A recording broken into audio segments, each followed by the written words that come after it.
Hi dears, എല്ലാവരും happy അല്ലേ? Welcome to our channel. ഇന്ന് നമ്മൾ തേങ്ങ ചേർക്കാത്ത നല്ല കൊഴുപ്പുള്ളൊരു മീൻ കറിയാണ് ഉണ്ടാക്കാൻ പോകുന്നത്. ഏത് മീൻ വെച്ചും ഉണ്ടാക്കാം. നമ്മളിപ്പം ഇത് അയല മീൻ വെച്ചാണ് ഉണ്ടാക്കുന്നത്. ഒരു ചീനച്ചട്ടിയിൽ 1 ടേബിൾ സ്പൂൺ എണ്ണ ഒഴിച്ച ശേഷം 2 നുള്ളു ഉലുവയിട്ട് നല്ലപോലെ മുരിക്കുക. ഇതിലേക്ക് മീഡിയം സൈസിൽ ഒരു ഇഞ്ചിയും 4 വെളുത്തുള്ളിയും നീളത്തിൽ അരിഞ്ഞതിട്ട് ഒന്ന് വഴറ്റണം.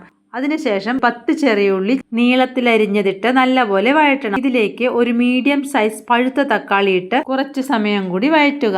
ഫ്ലെയിം ഒന്ന് ലോ ആക്കിയ ശേഷം ഇതിലേക്ക് 1 ടേബിൾ സ്പൂൺ കാശ്മീരി ചില്ലി പൗഡറും 1 ടേബിൾ സ്പൂൺ സാദാ മുളക് പൊടിയും 1/4 ടീസ്പൂൺ മഞ്ഞൾപ്പൊടിയും കൂടി ഇട്ട് മസാലകളുടെ പച്ചമണം മാറുന്നത് വരെ വഴറ്റുക. ഫ്ലെയിം ഓഫ് ചെയ്ത് ഈ കൂട്ടൊന്ന് തണുത്ത ശേഷം മിക്സി ജാറിലേക്ക് ഇട്ട് നല്ലപോലെ അരച്ചെടുക്കാം. തക്കാളി ഒന്ന് മുറിച്ച ശേഷം വേണം അരയ്ക്കാൻ. നല്ല ഫൈൻ പേസ്റ്റായി അരച്ചുകൊണ്ട് വന്നിട്ടുണ്ട്. ഇനി ഇതിനെ ഒരു കടായിലേക്ക് ഇടാം. 1.5 കപ്പ് വെള്ളം കൂടി ഇതിലേക്ക് ഒഴിക്കണം. ആ വെള്ളം മിക്സി ജാറിലേക്ക് ഒഴിച്ച് അതൊന്ന് കഴുകി ഇതിലേക്ക് ഒഴിച്ചു കൊടുക്കാം. ഇതിലേക്ക് തേങ്ങ അരച്ച് ചേർക്കുന്നില്ല. ഈ മസാലയാണ് നമ്മുടെ കറിക്ക് കൊഴുപ്പ് കൂട്ടാൻ പോകുന്നത്. ഇതിലേക്ക് 3 കുടംപുളി നല്ലപോലെ കഴുകിയ ശേഷം ഇട്ട് കൊടുക്കാം. 1-2 പച്ചമുളക് 2ആയി പിളർന്നതും കുറച്ച് കറിവേപ്പിലയും ആവശ്യത്തിന് ഉപ്പ് കൂടി ഇട്ട് ഒന്ന് ഇളക്കി കൊടുക്കുക. കറി നല്ലപോലെ തിളച്ചിട്ടുണ്ട്. മീൻ ഇട്ട് കൊടുക്കുന്നതിന് മുൻപ് ഉപ്പും മുളകെല്ലാം പാകമാണോ എന്ന് നോക്കാം. അതിനുശേഷം 1/2 കിലോ മീൻ ഉപ്പും വിനീഗറും വെള്ളം ഒഴിച്ച് 2-3 പ്രാവശ്യം കഴുകിയ ശേഷം ഇതിലേക്ക് ഇട്ട് കൊടുക്കണം. നമ്മളിപ്പം അയില മീനാണ് എടുത്തിരിക്കുന്നത്. ഏത് മീൻ ഉപയോഗിച്ചും ഈ കറി ഉണ്ടാക്കാം. ഇപ്പൊ നമുക്ക് തവി വെച്ച് പതുക്കെ ഒന്ന് ഇളക്കി കൊടുക്കാം. മീൻ കറി അടച്ചു വെച്ച് ലോ ടു മീഡിയം ഫ്ലെയിമിൽ 10 മിനിറ്റ് കുക്ക് ചെയ്യണം. ഇടയ്ക്കൊന്ന് ചുറ്റിച്ചു കൊടുക്കാൻ മറക്കരുത്. തവി വെച്ച് ഇനി ഇളക്കാൻ പാടില്ല.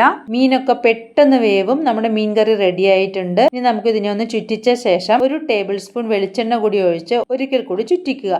ഇനി ഇതിനെ അടച്ചു വെച്ച് സെർവ് ചെയ്യാറാവുമ്പോൾ നമുക്ക് തുറക്കാം. മീൻ കറി എപ്പോഴും നേരത്തെ വെച്ച് വെക്കുന്നതാണ് നല്ലത്.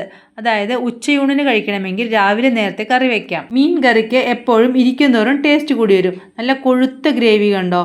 തേങ്ങ ഒഴിച്ചിട്ടില്ല.